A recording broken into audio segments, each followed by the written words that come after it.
Oi, Bela, bom dia, tudo bom?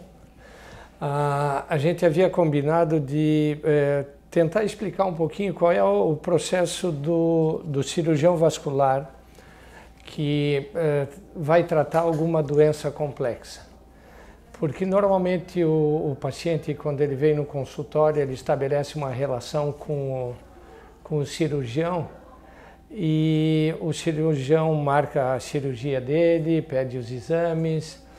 E eu acho que normalmente o paciente não tem muita ideia o que acontece por trás, né?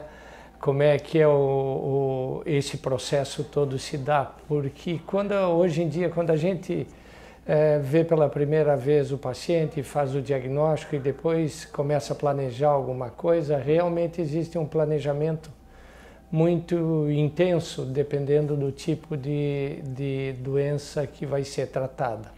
Principalmente na nossa especialidade, porque não é bem uma receita de bolo, né? Que antigamente era um pouco diferente, a gente fazia a cirurgia de uma forma distinta de hoje, a gente abria a cavidade, o abdômen, o tórax, e aí as coisas eram decididas mais naquele momento.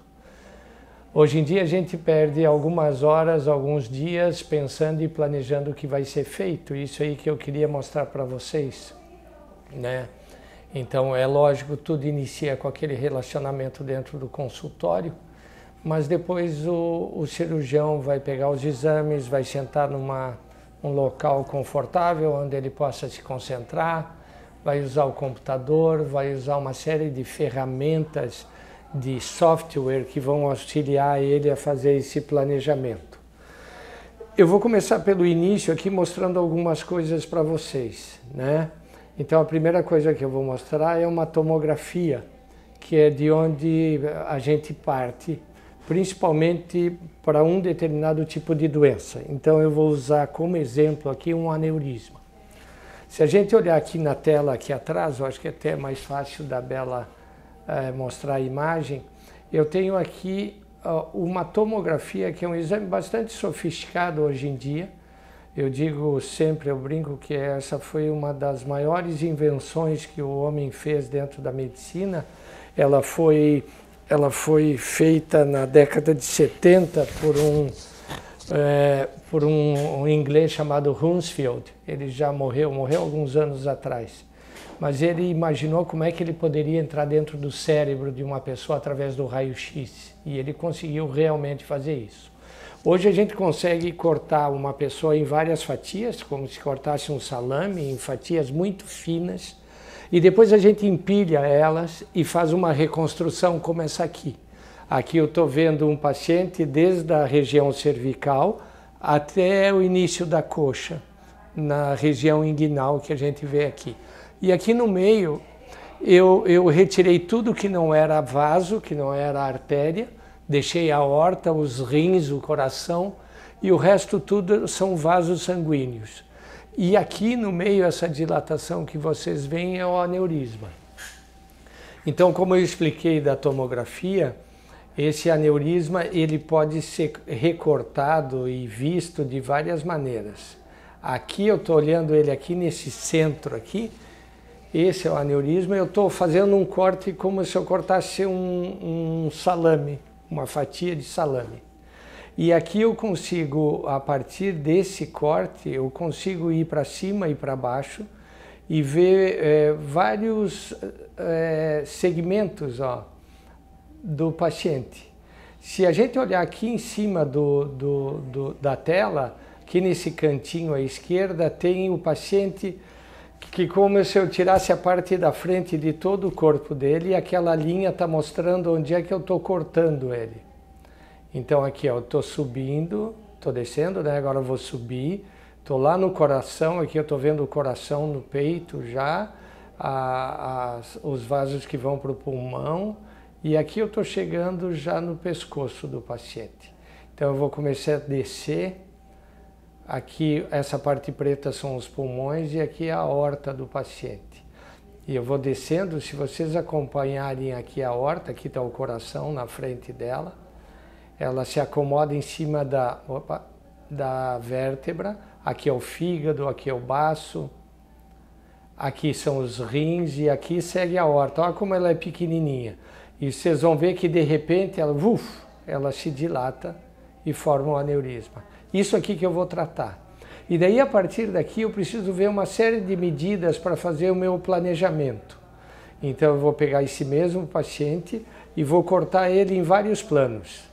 Então aqui eu cortei ele na metade, aqui eu cortei como se eu tirasse a tampa ou abrisse o capô do motor do carro. Estou vendo a aorta e aqui eu estou cortando em fatias.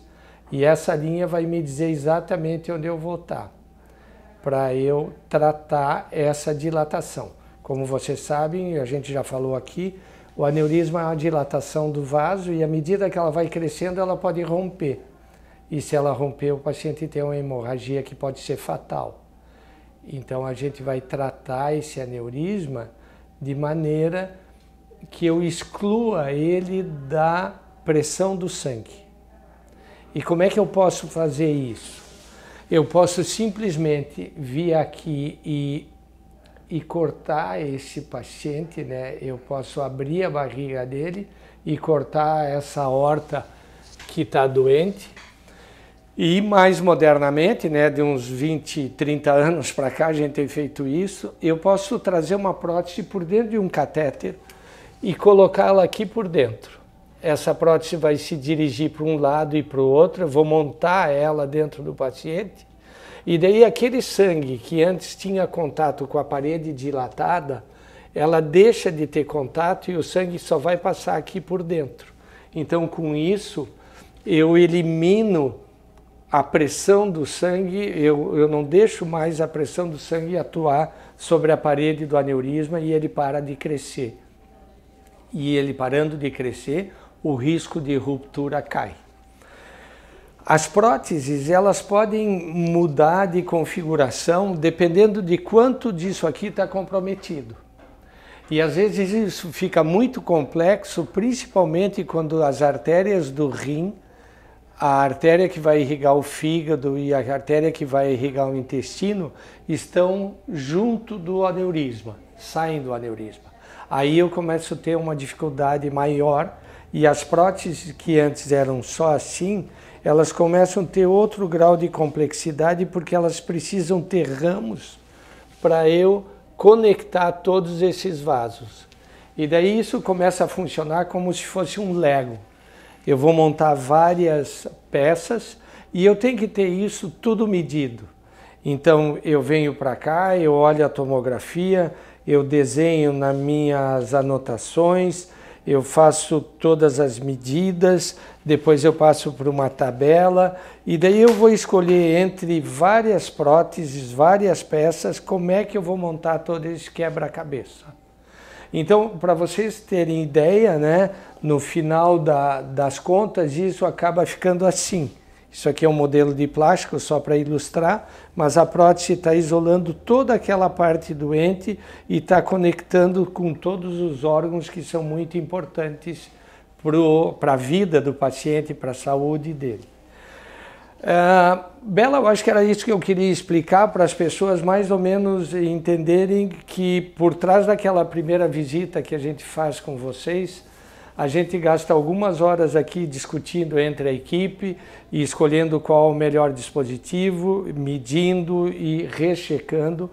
E a cirurgia, a gente ganha o bom resultado no planejamento, não mais só naquele momento que a gente está com vocês na sala de procedimento.